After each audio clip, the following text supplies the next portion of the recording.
Welcome to Mission 6 of the Star Wars Dark Forces Remaster. This is the Imperial Detention Center, where we're going to rescue Crix Madine. Of course, this walkthrough could be used for the original Dark Forces as well. The level layouts and objectives, secrets, all of that is the same. And I will be showing you all of the objectives and secrets for this mission. There's really only one objective, which is rescue Crix Madine. There are 14 secrets. I'll be showing you the locations of all of them, and I am playing on easy for the sake of creating a smooth walkthrough. If you do play on a harder difficulty, bear in mind there will be more enemies, and the game might remove some of the items you see. Especially, I'm noticing special items like, shield enhancements or revives, things like that are often removed on harder playthroughs, but not always. So by coming in here and flipping that switch, we are bringing over a lift that's going to take us into the actual detention center. Guy riding the elevator. And then there will be a few enemies waiting for you when you get to the other side.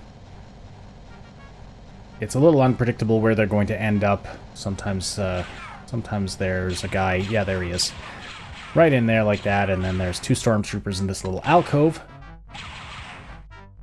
And you shoot that switch on the wall to open the main doors, one of which opens way faster than the other for some reason. Coming around this way, we're going to encounter our first secret. Now, a lot of the secrets in this mission are acquired by blowing a hole in the wall like this. This is the first one. Thankfully, the developers were nice enough to indicate where you can blow the wall open so you don't have to waste all your thermal detonators. That switch opens this wall in case you want to come over here for whatever reason.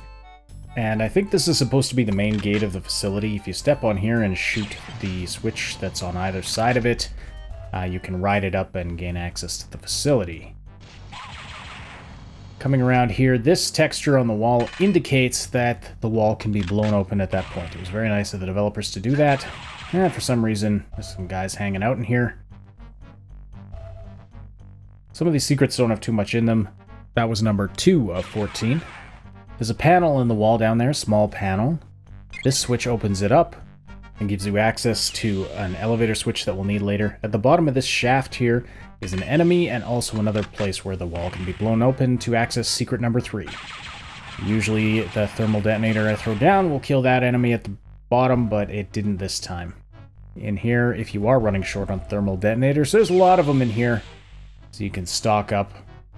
And here I'm just showing you, if you ride this elevator up, you're now on the other side of this gate, in case you need to get back out for whatever reason. Alright, so coming through this door will allow us to progress. There's some enemies in here. You don't have to bother with them, but there is an extra life and over here. Plus, you might want to pick up the power cells from the probe droid. Those power your repeater rifle and your cutter, weapons like that. The switch lowers this elevator, which lets you come up here. Now, there's a couple more secrets to grab, 2 more secrets to grab before we progress.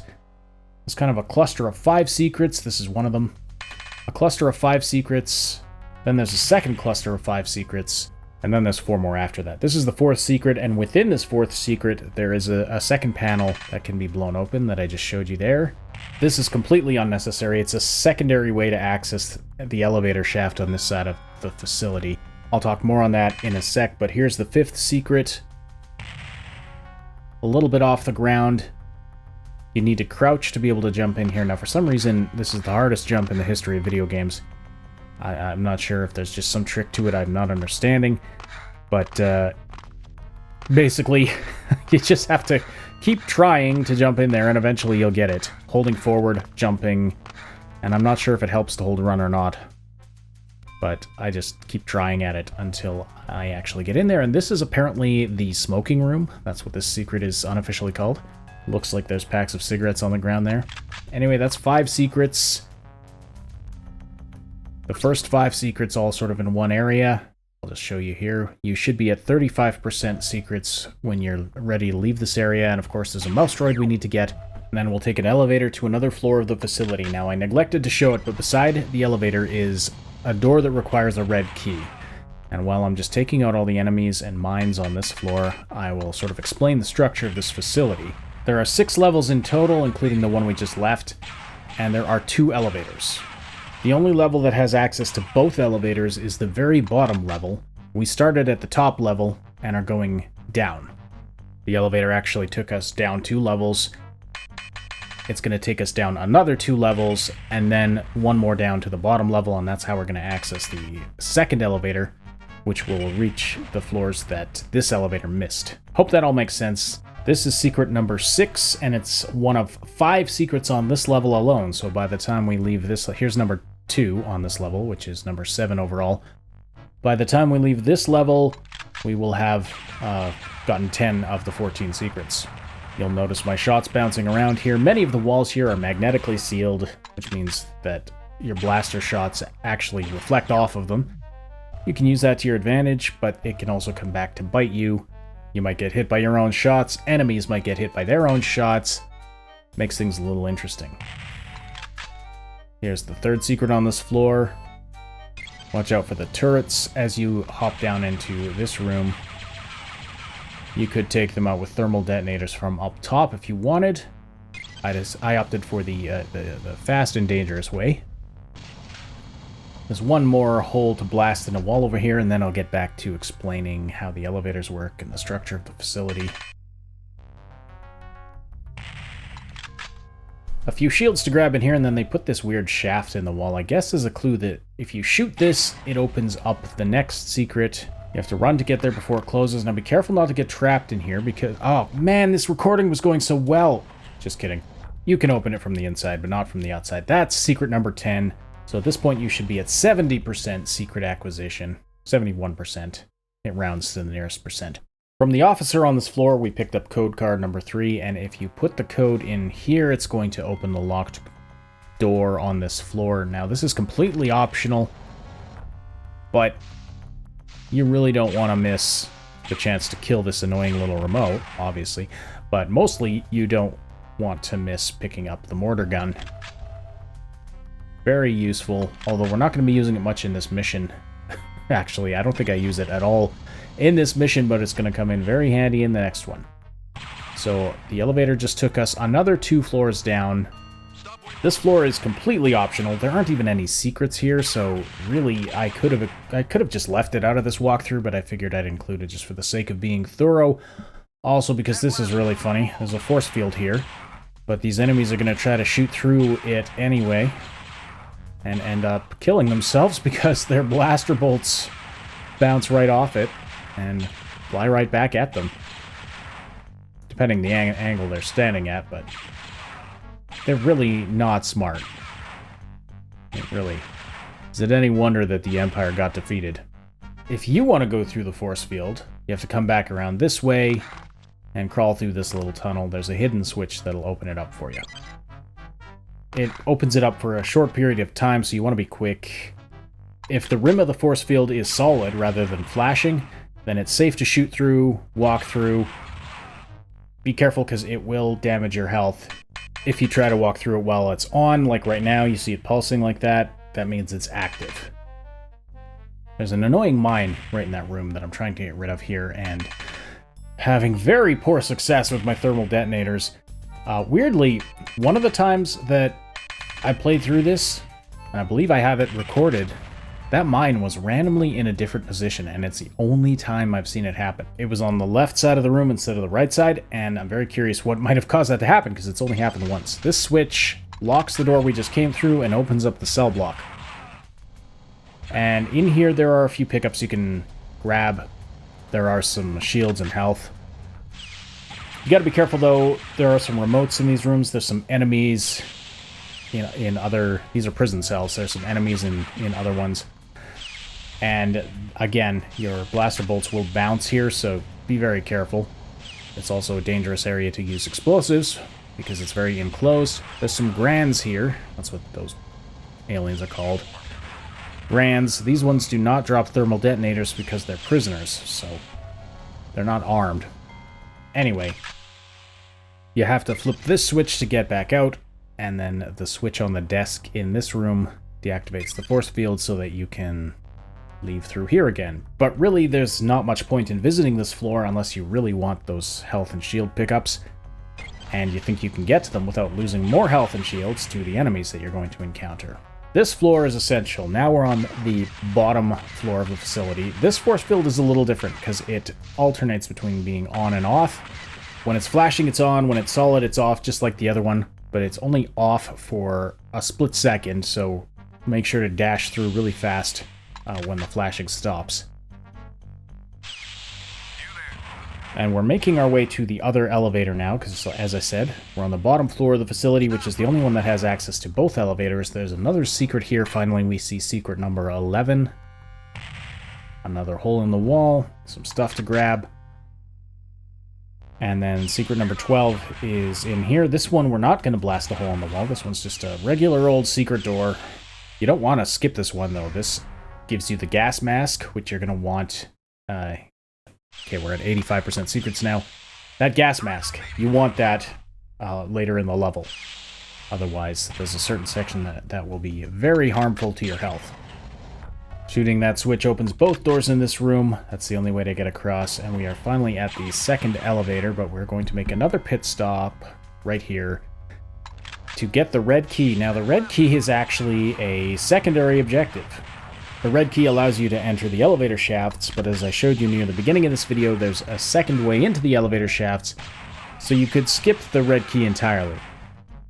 However, we're going to get the red key. Now, as soon as you enter this area with all the green glowies, there's poisonous gas in here. So this is what you need the gas mask for. You can survive in here for a little while without the gas mask, but it'll drain your health pretty fast. But I just said that we can skip the red key entirely, so why'd we bother coming down here to the bottom floor? Well, one reason was because there were secrets to find, and the other is because we actually need the elevators to be in a certain position, or we're not going to be able to get where we need to go later.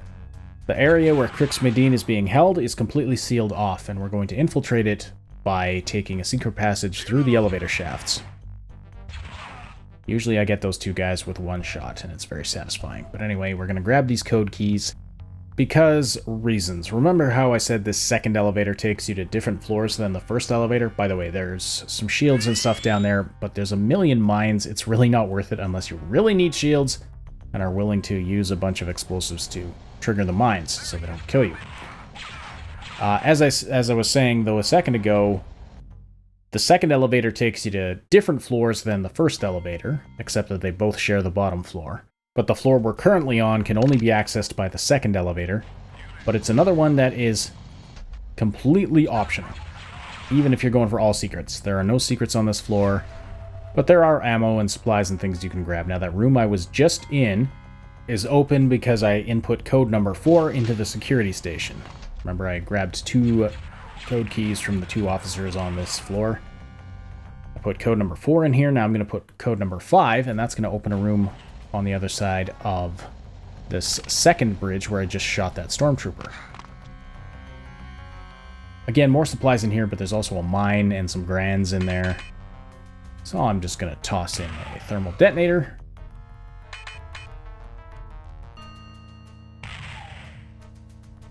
This guy just won't die. Alright, there we go. Now, I somehow didn't trigger the mine with all that, so we're going to do that. And then you can grab everything that's in here. There's some ammo. There are extra weapons if you don't happen to have these weapons already. If you've been following this walkthrough, though, you've had those weapons for a long time already. Alright, just heading back to the elevator now. Going to go up 2 more floors to another floor that is not optional, but it is optional to visit it right now. This is the floor where Crix Madine is being held, but the area where he is sealed off, as I told you earlier. It's through the door, that door over there. But that won't open from this side, and although there are 2 keycards we grabbed that you'll want unless you've got all the codes in this game memorized, we could grab them later when we return to this floor, so really going up this elevator at all was completely unnecessary. What is necessary is to have this elevator sitting on the 3rd floor from the bottom, and that's accomplished by pressing that outside button on the elevator just one time. That'll send it back up to the 3rd floor, because the way that the elevators work is they cycle. So we started on the bottom floor, inside we went up 2 floors, then we went up 2 more floors, and then when you hit the button again, it takes you back to the bottom floor. And it's the same deal if you hit the button on the outside. It'll go up 2 floors, it'll go up 2 more floors, and then if you press the button again, it'll return to the bottom floor.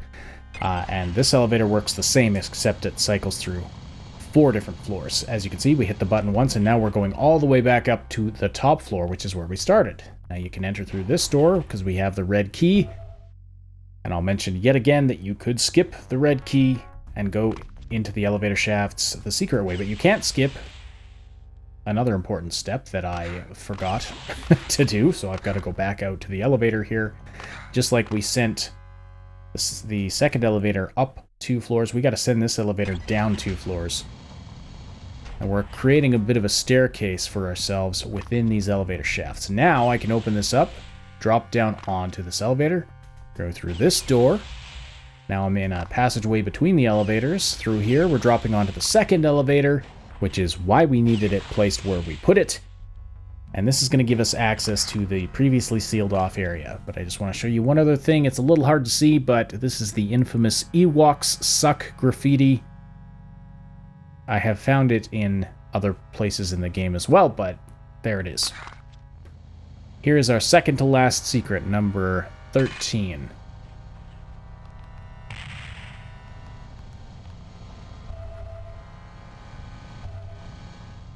That sure was a secret. And now we are going to enter into the trash compactor, because why wouldn't we? There's a couple of these snaky creatures in here. And another area where we can blast a hole through the wall. Again, they very kindly indicate for you that there's a secret here. You can bust this part of the wall open. And I'm just using my IR goggles because it just makes it a little easier to see in here. Full revive. I'm not sure if it's a revive on harder difficulties or not, but it is a full revive here, so that's very helpful. But now to actually get across this room, you've got the big central compactor piece of machinery, and then there's these other lifters on the sides of the room. And you have to jump from one to the other, and they all move at different speeds, so timing is crucial, and you want to make sure you don't hit your head on the big one as it's coming down, or it'll knock you into the muck, and then it'll crush you to death. Your shields do protect you a bit. Your shields, it'll remove all your shields before it starts damaging your health, but it's constant damage. I think you can survive one fall, or one instance of being crushed. I don't think you can survive 2. Well, another mine over there. That blows a hole in the wall. That's not a secret. This is actually just the way to go. And finally, we are nearing the end. I do not believe you can open the doors in this corridor, the one I just showed you, or this one. I did some searching and couldn't find anything on it. These ones can be opened, this one and the next one, but there's literally no point to opening them. There's nothing but enemies inside. This third door is where Crix Madine is being held. And this is the big door we couldn't open earlier, the one that's been blocking our path and made us do this whole run around through the facility. And those are the 2 officers we killed earlier and grabbed 2 keycards from. Keycard number 2 will open the cell where Crix Madine is. Now, if you input code number 1, it'll open one of the doors that I told you could be opened, and if you put in a code of XXX, that'll open the other door that I told you could be opened. Don't ask me why I didn't actually record myself doing that when I recorded so much other optional stuff for this mission. I guess it just seemed particularly pointless, since all you'll find in those cells are some interrogation droids, which you can get power cells from. So I guess it's an overstatement to say it's pointless. Here's Crix Madine. First time I did this, I thought he was an officer and I shot him in the face, but thankfully he is blaster-proof. That's it for this mission. I hope it all made sense. This is a bit of a convoluted one. See you in the next one. Before you go, why not check out some of the other entertaining and enriching gaming content we have here at the Triple S League, like Maximum News, our weekly gaming news podcast hosted by Max Darrett. You'll also find comedy, reviews, and lore videos, and the description has links to our other channels, like Scenometry, where I humorously overthink TV and movies.